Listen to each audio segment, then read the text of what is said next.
It has been 4 months since a radiation leak shut down the waste isolation pilot plant in Carlsbad, and yet many important questions remain unanswered, most notably what caused the leak.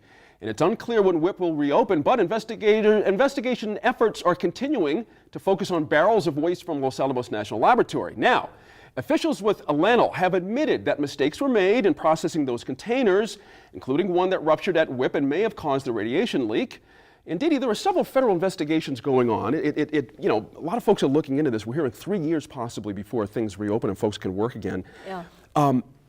Is that enough for you? Should there be a different sort of an independent look at this, just a completely different idea here, and say, look, somebody's at fault here. This cannot be possible that the contractor was cleared to put this stuff at LANL, everything shipped properly, but then something happened here, you know? I think there are a lot of possibilities of what happened. And I'm not sure until we have something independent. Right. And it's not the contractors themselves who are being paid $100 million a year to look into it.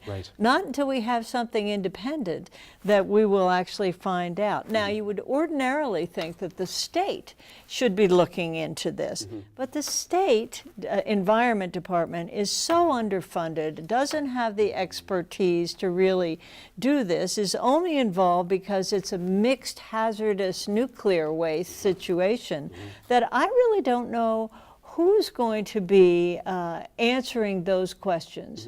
And there are lots of questions. Sure, Rob, take us through that too. There's lots of things still we don't know. Yeah, I mean, this happened back on Valentine's Day, so it's been 7 months. We still don't know. I think that's really the nub of this thing. The other thing that strikes me about this story is a year ago, there was lots of talk about expanding WIPP. That's gone out the window. Unfortunate trip. You know, interesting, the contractor out of Salt Lake City, Dee Dee mentioned who they are, they've had a lot of layoffs here. Yes. What's interesting is the stuff, WIPP is not taking anything.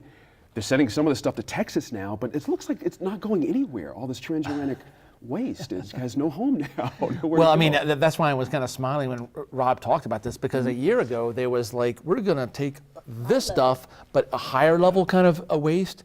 And, you know, all these states are sitting here going, we found a way to get rid of this stuff. And all of a sudden we've got this backlog, and what's happening out there? Honestly, I don't know, but I'm sure that there are some folks in other states going, when is this going to open? And when are they finally going to pass Yucca Mountain or whatever? You know, I mean, I know, exactly, right? You know, so it's interesting. I'm back on the contractor again and their claims about what they did right. It seemed plausible in the reporting that we know now it wasn't the kitty litter. That was like the big, you know what I mean? I'm sort of relieved. Right.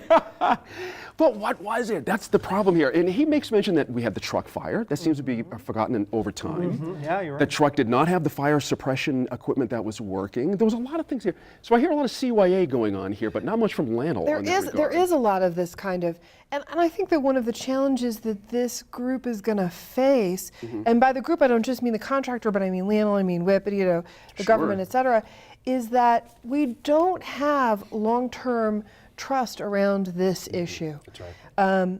And that as details come out, you hear, you know, you sort of see people saying, but my understanding was, for instance, that we were looking at gloves and gowns and you know, very low level, to your question about the higher level waste. And the non-technical response, I think, is that doesn't sound low level to me. What happened here? And then we have other issues that come up and, wait, what? There was no equipment. The equipment for the fire wasn't there. Those things. And so they can't fall back on, trust us. To Dee Dee's point, we need to see it from somebody else. It's just hard to say who that expert is who can come in and engender that trust and give us a complete report. And meanwhile, we have folks out of work. They're getting paid, but that can't go on forever, certainly in these economic times. We've got, you know, Representative Pierce doing his bit down there as he should be, and he is, but there's only so much any one person could do. Well, there is money in cleanup. There are jobs in cleanup and remediation. This is one thing that we have going for us here economically in New Mexico, right? We have lots to clean up. That's right. In the dough to do it, exactly right. C&M starts a new class. That's right. Coming up, we go on the clock.